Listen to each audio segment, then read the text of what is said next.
Okay, lesson 2. We're talking about posture, we're talking about ball position. I'm Dave McKinnon, I'm the Golf Mates Pro based here at Chorlton Cromarty Golf Club. This is such an important part of your game.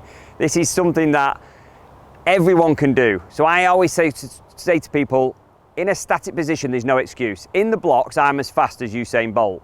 When the gun goes off, maybe slightly different, but there's no excuse to be stood in them blocks incorrectly. This is you stood in the blocks, ready to go, ready to hit your shot. Now if you get that right, you've got every chance of starting the swing correctly and hitting better golf shots, which will then improve your golf. So we're going to get this right, like the grip. If you've missed the grip, you can drop back onto it in the first lesson, and we're doing a series of lessons that is going to take you through and help everybody improve the golf.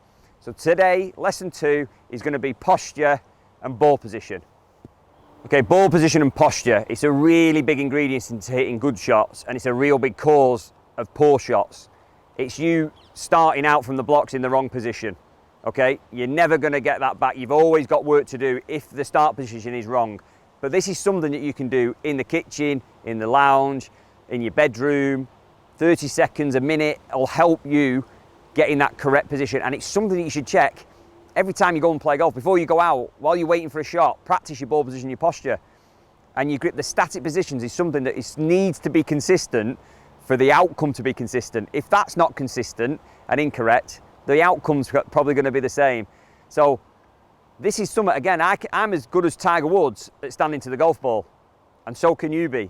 Everyone can be as good as Tiger Woods standing to the ball because it's a static position. Yeah, we might not have his strength, his speed, his ability, but we can stand and we can get there in the right position every single time, which is a consistent approach, which will hopefully give us consistent outcome, okay? So we're talking about posture. This is key. How I like to start posture is, again, in the house, you've got a broom, you've got a brush, and I stand nice and tall, get the broom and the brush in your hand, or your golf club's great, and just stand nice and relaxed, shoulders down, head up. And I like to feel that I could put a grapefruit under my chin, okay? So I'm not like this, head down, worst bit of advice ever, or up like this so I can't see. I'm just nice and comfortable, shoulders, everything's relaxed, it's not stiff. I go one step to the left, I go one step to the right, and I'm just letting my feet fan slightly, and they're just wider than shoulder width apart. And again, I'm nice and stable now.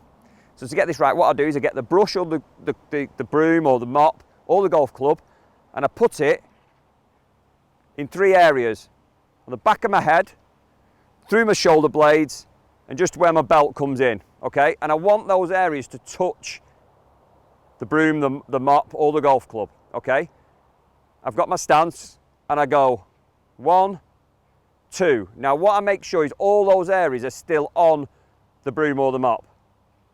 Great tip that, okay? Keep it on the mop, keep it on the brush. 1, 2. Forget the legs at the minute. 1, 2. If I see this, if they come off, wrong. If I see that, wrong, okay? 1, 2. Bring your club round. You can even use the mop. And then all I'm doing with the legs is letting them sit. I feel like this bum's nice and high and back. I'm bending from here, and I'm just taking the straightness out. I see a lot of this. I see a lot of that, okay? So, club behind the head, three areas. Back of the head, through the shoulder blades, just where the belt sits. And we're gonna go 1, 2. Bring the club round, take the grip that we had in lesson 1, and then we just settle into the shot. Now people say to me, I don't know how far away to stand from the ball. Do I stand here, do I get out here? If you do the 1, 2, 1, 2, let your hands just drop. Where your hands drop, that's where you grip it. That's a great rule of thumb, okay? Everybody's built slightly different. Obviously, I'm very athletic, so I stand like that. Some people who are not so athletic will get that slightly different, okay? But as a rule of thumb, where it drops, that's where you'll grip it. That's your distance. That's a question I get asked a lot. How far away? I don't know how far away I stand from the ball. So now you know how to stand to the ball. It's relaxed as well, because we want some speed and some rhythm in the swing, so we don't get this rigid stiffness, because we're going to swing rigid and stiff, and we don't stand out here because we're not going to have control, okay? So it's just nice and relaxed. Take a breath, take your time before you hit the shot, get yourself in the good position.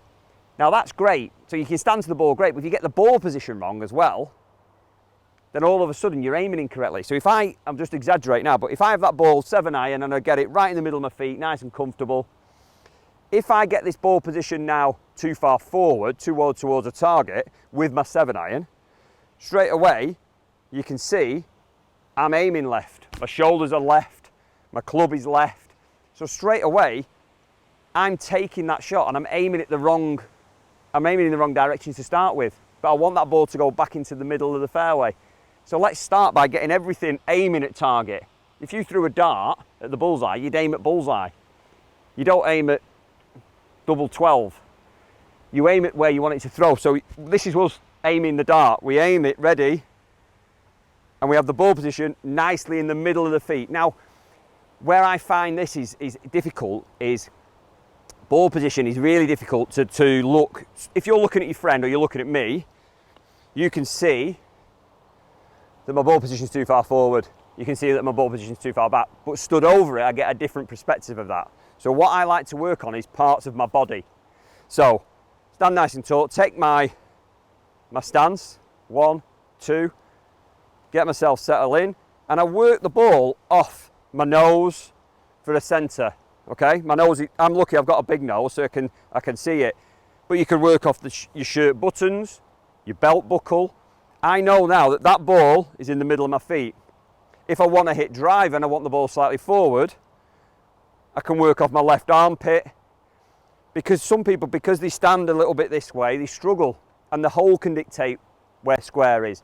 So you have a process of standing to the ball, posture, and then where that ball position is. If I have the ball too far back, if I get the ball too far back in my stance, it does the opposite to too far forward. So my shoulders are aiming miles too far to the right. I'm starting the ball on in the incorrect place. So I'm wanting the ball to go straight, but I'm aiming and starting the ball in the wrong place. So straight away, before we've even hit the shot, we're aiming in the wrong place. Doesn't make any sense.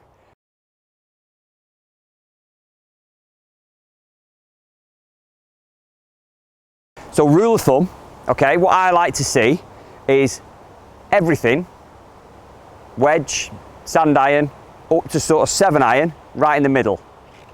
Yeah, right in the middle of the feet.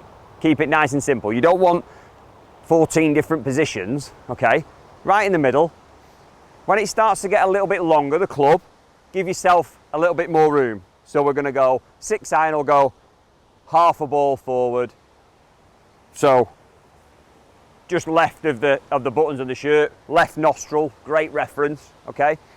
And work it so the driver becomes to the left armpit. So if you work everything from the pivotal club in the bag, which is your 7-iron down, right in the middle, again, you're creating a consistent approach.